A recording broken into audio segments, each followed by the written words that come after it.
আজকের এই ভিডিওতে আমরা ইমাম হুসাইন এবং পেঁচার ঘটনা শোনাব। পেঁচা পাখির প্রতি মানুষ কেন ঘৃণা করে, কেন মানুষ এটাকে দেখতে পছন্দ করে না। আজ আমরা সেই পাখির কথা বলবো যাকে মানুষ পছন্দ করে না।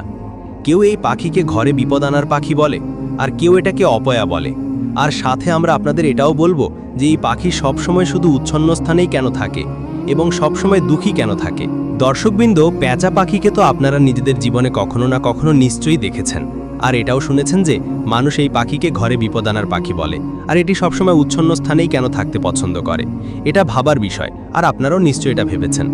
আসুন এই পেঁচার গল্প শুনি, যে রাতে কাঁদে আর দিনের বেলায় চুপচাপ হয়ে যায়। আখিরের পিছনের গল্প কি?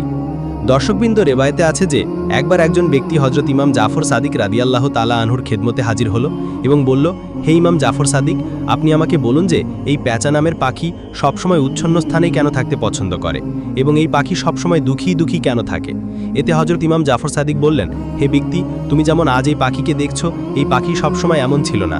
এই পেঁচা আগে উচ্ছন্ন জায়গায় থাকতো না এবং এটি দুঃখীও থাকতো না। আসলে এর সাথে একটি ঘটনা ঘটেছিল, সেই দিন থেকে এই পাখি দুঃখী হয়ে গেছে।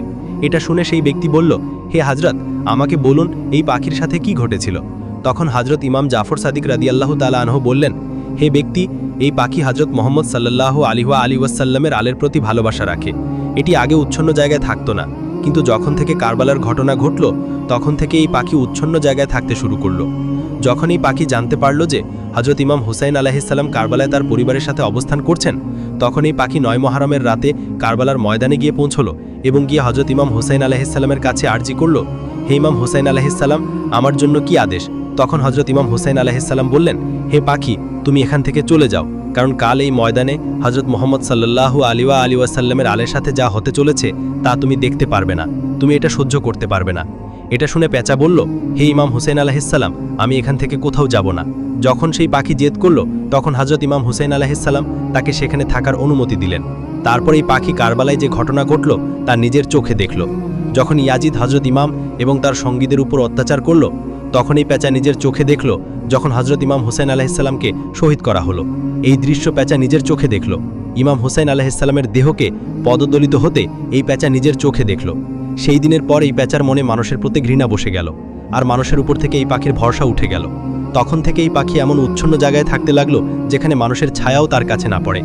যখন ইমাম হুসাইন আলাইহিসসালামকে কারবালায় শহীদ করা হলো, তখন পেঁচা ঠিক করলো যে এখন সে কখনোই জনবসতিতে থাকবে না, এখন সে সবসময় উচ্ছন্ন জায়গায় থাকবে। এই পেঁচা হজরত মোহাম্মদ সাল্লাল্লাহু আলাইহি ওয়াসাল্লামের আলের প্রতি ভালোবাসা রাখে, কিন্তু মানুষ এই পাখিকে অপয়া মনে করে। যদি এই পাখি ঘরের আশপাশে কোথাও ডেকে উঠে, তবে মানুষ মনে করে যে ঘরে কোনো বিপদ আসতে চলেছে, কোনো মুসিবত আসতে চলেছে। কেউ কেউ তো পেঁচার ডাকার কারণে ঘরবাড়ি ছেড়ে চলে যায়। দর্শকবৃন্দ, পেঁচা অপয়া বলা এটা একটা অজ্ঞতাপূর্ণ চিন্তা, আর এই পাখি তো বেচারা খুব কমই ডাকে। এর ডাকার কারণে কিছুই হয় না, এবং এর ডাকার কারণে আপনার উপর কোনো বিপদ আসবে না। আমরা আপনাদের পেঁচা সম্পর্কে আরও কিছু তথ্য বলি, যা শুনে আপনারা অবাক হবেন।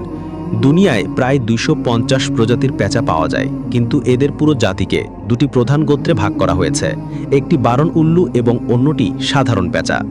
দর্শকবৃন্দ, মনে রাখবেন যে ইঁদুর, পোকামাকড়, মাছি ইত্যাদি মানুষের শত্রু। এই পোকামাকড় মানুষের ফসল নষ্ট করে দেয়, কিন্তু পেঁচা এদের খেয়ে আপনার শস্য বাঁচায় এবং মানুষের আর্থিক সাহায্য করে। এর ফলে মানুষের কোটি কোটি টাকার ক্ষতি হওয়া থেকে বাঁচে। তাই পেঁচা মানুষের বন্ধু বলা হয়। সাধারণত পেঁচার আয়ু 12 বছর পাওয়া যায়। আর আপনাদের এটাও জানিয়ে দিই যে পেঁচা গাছের কোটরে নিজের বাসা তৈরি করে। এছাড়াও এই পাখি উচ্ছন্ন জায়গায়ও নিজের বাসা তৈরি করে।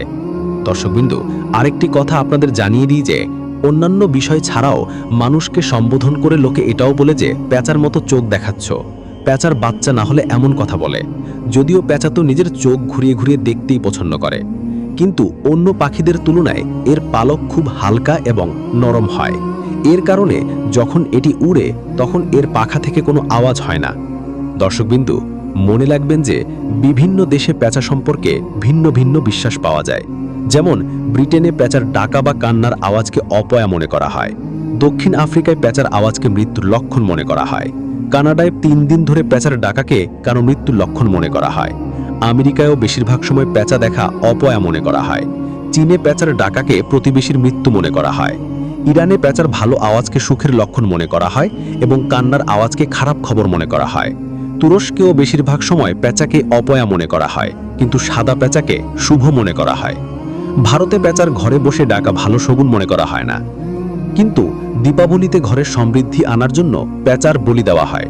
তাই দর্শকবিন্দু, যদি কেউ অপয়া হয় তবে তা হলো অত্যাচারী। এই বেচারা পাখি কার উপর অত্যাচার করে?